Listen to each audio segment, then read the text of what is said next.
Film Festivals and the Entertainment Society of Goa, I would like to welcome you all to the 49th International Film Festival of India. We will now be having a conversation session calling the shots Women Directors in Indian Cinema. Please put your hands together as I invite on stage Ms. Meghna Gulzar,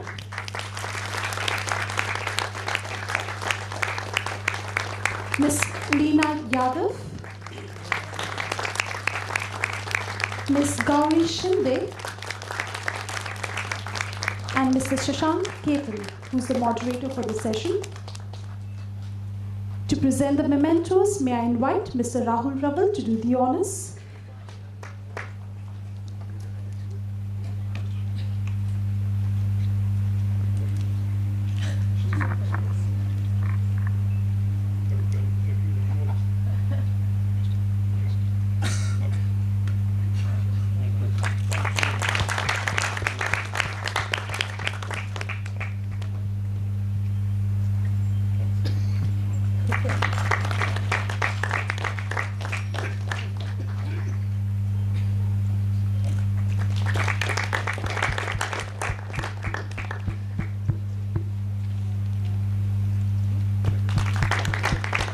Good afternoon, everybody. Can everyone hear me? Yes. Hello, hi, my name is Shashank Ketan, and I am not a woman director in cinema, but a male director in cinema. I have been given this task to moderate this conversation with these amazing filmmakers. To start off with this session, let me just begin by a quote by a very famous American journalist, feminist, and a social political activist called Gloria Steinem. She said, a gender-equal society would be one where the word gender does not exist, where everyone can be themselves. You know, so when we talk about calling the shots, women director in Bollywood, I think a lot has changed. Hello, this mic is, okay. A lot has changed, and so I think it'll be great to hear it from these women themselves. So let me first begin by just giving a detailed introduction to all of them. On my extreme left is Ms. Meghna Gulzar. Yeah, I think a louder round of applause would be welcome. Meghna, post her graduation, post her studies in film school, joined her dad's set, the veteran legendary filmmaker Gulzar Saab, lyricist Gulzar Saab, and where she had a famous quote where she said that if you want to learn cinema, do not learn it where your father is the director. From there on, she went on to carve her own niche in the film industry, starting out with her debut film, Filhal, which at the time dealt with surrogacy, which is a very, very known word now, but at that time it was almost a very unheard word of. Post that, we all are aware of her career with films like Just Married, Razi, and Talwar. So a big round of applause for her. Right next to her, we have Ms. Leena Yadav. Leena actually started her career as a film editor, and I think that became her base of learning direction, storytelling, writing. She made her debut post her large stint in television, where she was a producer, director, writer, content creator for television, with the Hindi film Shabd in 2005. Again, a topic which at that time which dealt with adultery, and something which I feel at that time, when I remember seeing the film, the Indian audience were probably not prepared for. Maybe the time is now. And from then on, going ahead to make films like Teen Patti, Parch, and in a few days she has her first Netflix release called Rajma Chawal. So big, big, big applause for Leena. Next to me is Ms. Gauri Shinde. Her journey started with advertising. It started with making a lot of ad films, concept creation, a lot of short films. And I remember seeing one of her interviews where she said that she really wanted to be prepared before she broke into the movies. So I think that was her training ground. We all loved and have seen her debut film, English Winglish, which not just was a gender bender, but it almost kind of made us realize that if you create content, it can break through the barriers of commercial success as well. You don't need to do things differently. So, and post that, her next film, Dear Zindagi, again spoke of a very, very challenging topic about women counseling. I remember coming from from a small town like Nasik. The minute you mentioned the word counseling, they would say he's mad. वो पागल है. So I think to approach that topic, put it in the forefront of commercial cinema was extremely exciting. So a big round of applause for Gauri Shinde and all the ladies here. The minute there was a woman's name associated, the perception of calling the shots was, oh my God, she's really finicky. She's extremely, her eye for detail, it turned into too finicky, too rigid, too strict, very authoritative. Do you feel we've changed from there? I hope not. Yeah, because we are finicky, we are extremely detail oriented, we are very authoritative, and we like it like that. Lovely. And that's what shows in our work, and that's what you all like to see, right? Yeah. How did you all start out? What was this journey? Because I'm sure when you all were starting out, there were conversations like this, how tough it is for women to break in. It's anyways tough for outsiders to break in, but if you're a woman, an outsider, even tougher. So why don't you all just quickly share your journeys with us? I actually wasn't even aware that one has to think like this, that oh, this is some men's world and this is not your world. I just took it for granted that if you have a dream, you just go ahead and do it. I took it for granted that if this is what I want to do, I'll do it. Yes, it makes a difference when you see some inspiring women, or actually even men, and who are doing great work, and that sort of makes you think, oh, even I can do it. Okay.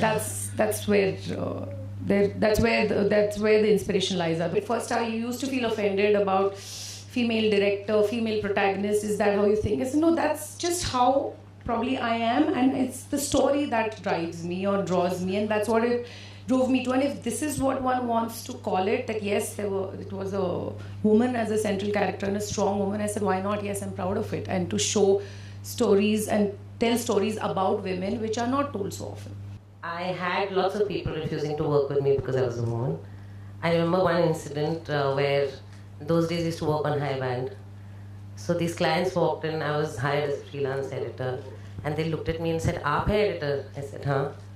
He said, "Fir to aapko sab aana chahiye." He took off all the wires, and he says, "Not just the thing, then you should know the wiring of this place." And I did the wiring, I didn't know it. I did the wiring and I said, "You know what, I don't want to work with you." And I walked out. I think post that I stopped. I mean, if there was any discrimination, I realized it's their problem, it's not my problem.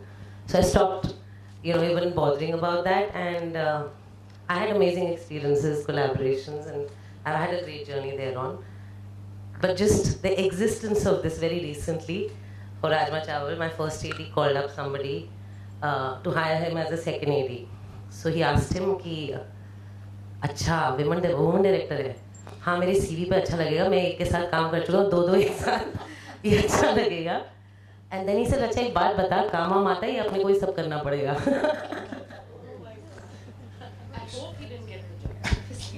I wish he had got the job though. Guts of Steel, I think, is Moti Chamdi also, because in my case the reviews also got very personal.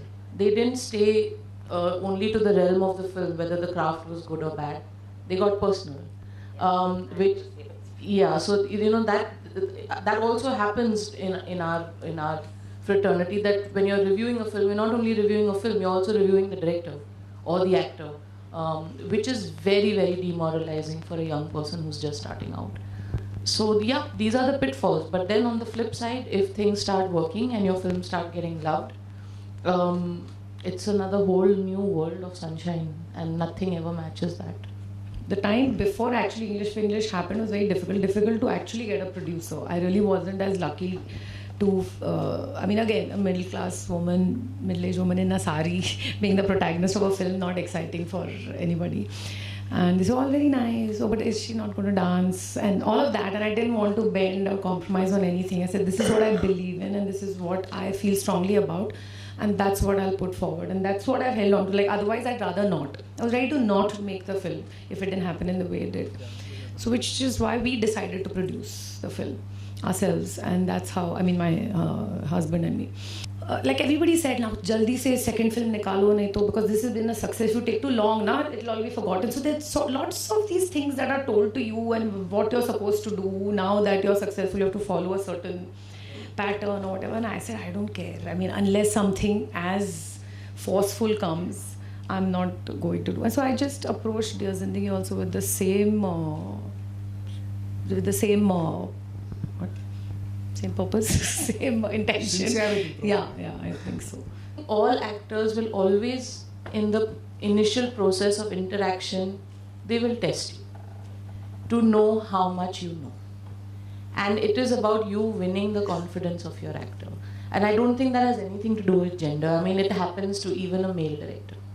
And once you win that confidence in your preliminary processes, then you have your actor, with you, with your, holding you shoulder to shoulder on your film. At least that's been my experience. With every actor I've worked with, they know that I know their characters better than them. I write my own scripts. And they very clearly know that. I've never had any issues. And working with Mr. Bachchan and Ben Kingsley was amazing. And I remember Ben Kingsley one day on set said this, that do you realize that she knows the character much better than we will ever know, even after we finish the film. So I think we should just quietly listen to her. Or feeling like, oh my God, I'm working with a star, or I'm working with... I have tremendous respect for the craft and for their talent, but then it's about the team and what we'll together do. There are two places in our country. One is our film fraternity, our film set, and the other is the army, where religion and gender really don't cause factions. They really don't get... we really don't pay attention to them. I just wanted them to be real, human. Despite him being this mentor, he's human at the end of the day. And he has all the feelings. He's not... just because you are in a certain role, maybe of, like a mentorship role or teacher role, doesn't mean that you don't have feelings and you don't have your own issues. Like, nobody's perfect. Like you would imagine a counselor, a therapist to be almost perfect, because he has to be this. Even in real life, if he had to exist, can't have flaws and can't have... It's only other people who have flaws and he'll have to solve them. But he's also this human being at the end of the day. So, I don't know, I think it was built in the writing, and it was there as a thought that this would this It would exist. Yeah, it would happen. In this very subtle way. And especially when you're dealing with such emotional things and such delicate emotions and sharing those things with each other, there is bound to be that bond, and there is bound to be some sort of connection between two people. And it would happen with two women, and maybe not sexual chemistry, but even people with the same gender, and you're connecting at a certain level, and there's a deep bond, and it's not necessarily sexual at times, I'd say. And I wouldn't call it so sexual also even in the Shah Rukh, though I'm glad if it shows up in that sense. But I think it's a deep, this sort of some connection that makes you feel like, oh my God, you want to be with this person more, or